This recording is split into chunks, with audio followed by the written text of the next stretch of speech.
Hello, how are you doing? Doing Hey, good. Alan, How how are are you? you? Good. Hey, thank you so much for this opportunity. Thank you. Want to talk about Night of this Zoopocalypse, and just give me the brief synopsis of the film. This movie is basically a zombie invasion in a zoo. And it's just one night. What happens to the animals? Are they going to survive or not? Who knows? Who knows? I guess we have to find out. I know I watched it last night, and it's kind of like a lot of horror for kids tends to be, like Hotel Transylvania, taking the light edge off of, horror characters. What was kind of your approach to this? We didn't want to do that. we we knew that we wanted to push as much as we could and to push the envelope, and we really want. I mean, we grew up with things like Gremlins and Ghostbusters, and like that was the kind of experience that we wanted to give to today's kids because we feel like maybe there's not as much of that anymore, and we really believe that kids are, they can take a lot, and that, there's something aspirational about things that are a little spooky, and that you can go and watch these things and survive them and tell your friends about them. Yeah, we wanted to make a family-friendly film. How can you make a family-friendly horror film? So we made this gateway horror film that pushed the bounds of something that an entire family can actually watch. We can have them young kids all the way to, elderly Twenty. elderly grown-ups to watch something that, if you are into the genre, you're really going to enjoy it. If you just wanted to be introduced to this genre, you're really going to enjoy that too. So that was our goal. Yeah, can you speak to that a little bit in terms of kids and horror? Because I think, outside of the softened cartoons, I don't want to keep mentioning other movies, uh, but but yeah, what are your thoughts about children and horror and the boundaries that you're pushing here? I love horror, and like one of my earliest memories is watching Fantasia when I was probably like three, and watching Night on Bald Mountain with the big devil there on screen, and I think when you think of fairy tales and like any of this like classic tales, like they all have like those creepy elements. Like it's the best way to really get a kid engaged. Like mean, I think every kid loves to be at the campfire listening to like spooky stories, and that's kind of like the experience that we wanted to give people in the cinema, because we really believe that we talked a lot about this, that there's not a lot of that out there these Yeah, days. we really feel that movies or just entertainment in general geared towards families kind of dumbs it down. And we think that audiences are really very well informed now. They've seen a lot, they know a lot. And if you make something that kind of talks down to them, that it doesn't feel authentic or legitimate at all. So we felt, okay, well, if we're going to make a horror film, there has to be scares. We just have to do it in such a way where even the youngest members of the audience can handle it. So you build up the suspense, you build it up, and for every jump scare, then There's a laugh out loud. That was sort of the philosophy we had. Like we have to have both the balance between laughter and horror, and lots of great horror movies are also very funny. So we knew that we could just, follow yeah. the masters and the Yeah, classics. and then just to top it off, just to make sure that the youngest audiences wouldn't be too scared, we created this character Poot, who she's a pygmy hippopotamus Yeah. who is never scared throughout the entire film, and if she feels that she shouldn't be scared and she's going to make it through this film, then the younger audience should feel that it's Everyone's okay gonna too. survive it. We're going to be okay. Yeah, I mean, we forget that Walt Disney introduced horror into even Snow White and Right. Pinocchio. You mentioned, Exactly. yeah, it's been around a long time. So what is I noticed Clive Barker's name in the credits. What was his involvement in the film?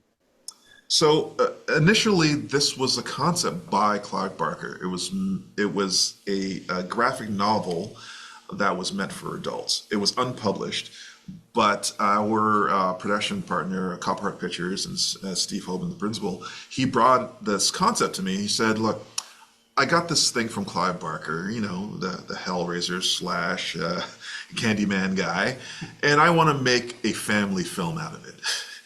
And I was like, okay, and why don't you pitch it to me? So he pitched it, and so I went from being incredulous about it to like, you know what? I think this could be really, really good. I got some ideas, got some concepts, reached out to Rodrigo, who I knew was really into the genre and loved animals, and said, let's do this. Yeah, I love horror. So when he called me and told me this is the concept, it was just so simple because it really is, and there was so much room there in terms of what we could do, and really Clive Barker was very hands off in terms of like, do your take of what this could be, and we just kind of went wild and we did our version of this concept, and then we got his seal of approval at the end. He loved it when he watched it, so which was very satisfying. Very satisfying. Yeah, and I think what I liked about it was there are horror themes in it. The biggest one that came out to me was like, you're saving yourself, so you're going to sacrifice your friend to save yourself. And I just found it interesting that you're really bringing horror themes into this movie for kids. Exactly. I mean, horror is so rich. You know, there are a lot of themes. There are a lot of tropes. When we stuffed as many in here as possible in a way that actually made sense and was fun. So a lot of the younger audience have never seen these things before, so they're going to get to enjoy it for the first time.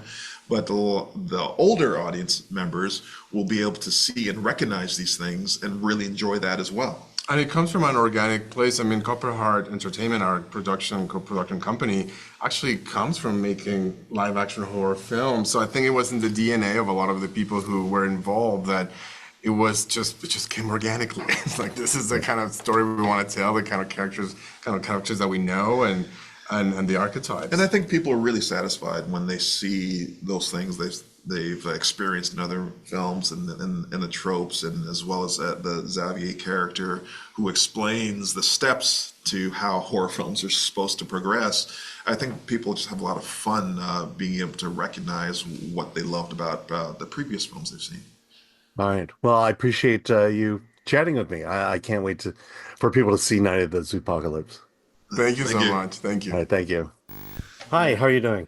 Hi. Hi. Sorry, what was your name again? It's Alan. I'm Alan. from Hi, Brooklyn. Alan. Hi, how are you? Hey, well, this is a pleasure for me. Thank you for this opportunity. Just for context, can you quickly just who's your character and what is your character in Night of the Zoopocalypse? Well, I play Ash, and I am a very nervous ostrich. And I play Gracie, and I'm a very earnest and brave wolf. All right. Well, I mean, this interview, I just want to ask you some kind of shop questions. The big one is, when you got casted for the role, what was the process for you like to finally lock in the character, the voice of the character, the performance of the character for recording? Well, I'll go. Okay. It was, we were very lucky. The team of the Zoopocalypse who made the film, they been working on this film for a very long time, so they were very clear on what they wanted. And, for me, it was just, working with them and figuring out what the accent was going to be like. And, the other wolves have a little Appalachian twang going on. So we kind of pulled from that and, found where it felt good for her. And, I also did a little bit of like weird, like wolf and dog watching, and kind of found little bits and pieces from actual animals. She went to a furry convention as a wolf. So I imagine that's how it worked. I mean, I think the vibe I got from it was kind of a very young Reba. Reba or Reba. Reba McEntire? Yeah, or what's her name from she played Sally, not Sally Fields. She played Mrs. in I can't remember the name. What's it? I can't remember. What are their names? The Incredibles? Okay, The Incredibles. Oh, Holly Hunter. The tiny no, one. the wife, Mrs. Holly Hunter. Holly Hunter. Holly Hunter. Molly or Holly? Holly Holly, Hunter. yeah. So Alliteration. sorry, that was who like Steve and the directors were like, we got kind of like a Holly Hunter vibe. Oh, a that's little bit. good. Yeah, and so that's kind of where we ran with That's it. a, Whoa. that's a great. Yeah, I mean, with you, Scott, it took me a while to. Oh, okay, that's Scott Thompson's voice. Oh, good. Yeah. What was the process like for you in terms of finally getting to Ash's voice? He just said to me, he sounds like you. And I just be a little lighter, a little more hysterical, a little more nervous. Mm-hmm. And that's kind of it, right? You did it. I mean, it's not. And he delivered. It's not exactly how I sound, but Yeah, not too far it's- from my own voice. Absolutely, but I it's found definitely that I've done a bunch of animation. A lot of times they kind of want my the way I kind of sound, which is weird for me because I've never liked my voice. So I think you have a very distinct voice. I do. That's probably why. Yeah. Really? Yeah, I mean, you have to have a voice that's Texture? different than everybody else. Does it? Yeah, it does. Is texture a weird word to use for voices? No, it's kind of. Well, no. It doesn't have good. it's nice kind of. texture. You also have a lull. You're very animated. Okay. Yeah. It goes all over the place. Yeah, for lack of a But better word. I'd always want one of those low modulated Like- calm voices. like Kyle. Like Kyle, the gorilla. The gorilla, yeah. That's how I'd really like to sound. But I just don't. Me too. I also don't sound like that. I want to. I sound like I'm 12. So there you go. One thing You seem about very young. Thank you. Yeah. Thank you so much. I am. one thing about Night of Not the young. Don't out me. You're almost 30. She's almost 30. Telling everybody. one thing I want to ask about the story itself is this idea of a horror film for children. And I think 40 years ago, I think I would have answered this question very differently. But Yeah. I think I'm much more loose and relaxed about it. What were your thoughts about? What are your thoughts about? Kind of exploring the dark side, the scary side for children. I'm more curious about what you would have said 40 years ago. You know what it was? How I mean, old I you kind of think? grew up in that old evangelical phase, and Oh, you grew up in an evangelical family? Oh, yeah. dang. Well, no, I was one then, and You were? yeah, and I think it was definitely you don't infect your mind with things like this, Right. with That's horror. such a hot take. Yeah. So, Alan, I want to know your lore. Alan, so were you brought up in a cult?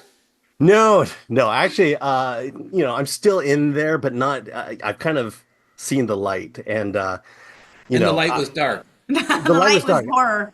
Well, I mean, you might know about this. I'm pretty sure you know about this, but I think a lot of my feelings about it changed because of the approach evangelicals took toward the AIDS crisis, and it was like Oh, I just boy, that's not. that's a Yeah. big one.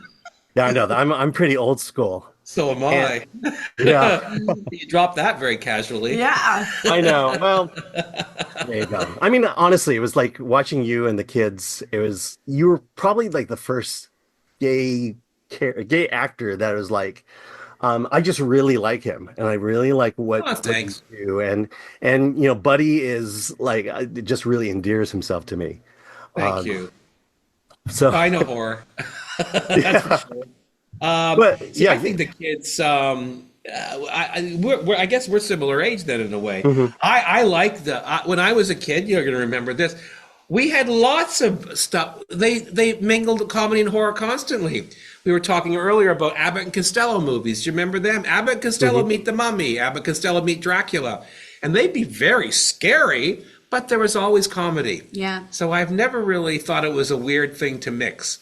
And I think kids are actually very ready to be scared. I love it. I grew up loving horror, and I wished I had something like this to kind of get me into it rather than going straight into maybe the Silent Hills and the Saws and the I know. Chainsaw Massacres at like 10 years old, So I think this is a great film to get, because being spooked is fun. It's a really fun way of play, just like laughing and humor is. They're what did we say? The opposite spectrum, but they work really well together. Yeah, they do. And so I love this genre, and I think more films should be made. Yeah, and I think they should stop coddling children. In a I way- really think it's been the disaster, and I think children. Yeah, I do. I really do. no, I'm you're very you're scared. 100% correct. Huh? You're I think it's been a 100% correct. disaster. I think coddling children is the new beating. And that they're both similar, and that I think it's fascinating that the generation went, well, we're never going to hit our children again. We're going to coddle them, and then they did the exact same thing, But just on the other side. but the other side. Interesting. It's like we can never The quite. pendulum is always swinging way too Yeah, far. and I kind of go, what's better? Smacked once in a while, or told you're amazing for doing nothing? I think they're both damaging. Yeah, perhaps. I will say I would rather take you're amazing for doing that. I'd rather take a, I'd rather take a smack. I don't think be told I'm amazing every day. But I didn't say that on camera, did no, I? I think you might have. Did I actually They'll say- edit it. Alan will edit it. It's not going to be in the transcript. Nah, it's fine. I'm gonna have to hold your finger again Hold space. for holding Hold space. space. What was the question, Alan? I mean, I think you guys answered it. It's, you know, the idea of horror for children, and I think this film takes it in a very different direction than I'm used to. It's not just scaring No. kids, but there are themes in it that are very much horror, but very much kids can relate to in a way. Well, and they're pulling from actual horror films. There's a lot of little, what is it called? Easter eggs. There's a lot of little Easter eggs from horror films in there. So I think the writers did a really amazing job, and the creators of did. mixing both humor and. I just never thought I'd see Clive Barker in a children's movie together. There you go. You know, It's true. Yeah, you're right. As a parent, I can watch your film, have my kid watch your film, and say, "Hey, remember that part? It's aliens. Let's watch that." yeah, Exactly. No, exactly. yeah. Yeah. Are your kid? How old are your kids? Oh, she's 17, but Okay. it's like I tell you, I took her to see Nosferatu, and she's still upset with me for having done. Oh, that. really? Yeah. She didn't like it? Just some of the images and the visual. Which one? What movie? What? Nosferatu. Did you watch the Oh. original? I did, but we saw the Robert Eggers version. Oh, okay. Oh, she's 17. I love I know. Come on. I know. Maybe it didn't help. It was on Christmas. Well, that might have been it. Yeah, it's not a Christmas movie. I think dead carcass man dying on top of a young woman. Is that what happens in those? Yeah, that wasn't the image she wanted. Maybe that wasn't the image she wanted on Christmas. Who knows? Yeah. Let me also ask you this question. I'm trying to see if there's a chat here. The animation industry today.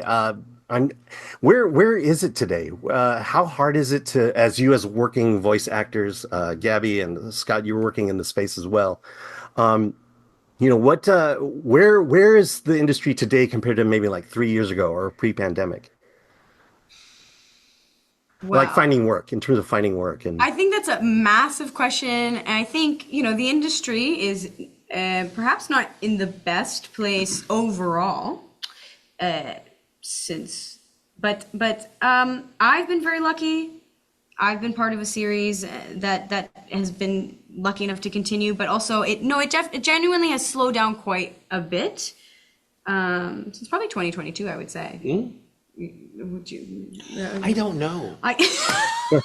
Scott gets all these wonderful offers, and he's Scott Thomson. True, I never get offered. But He's a hardworking actor. I don't know. I don't real. I've only done this, and then I did a show called Robo Roach for a few years. But I don't have a lot of experience in animation.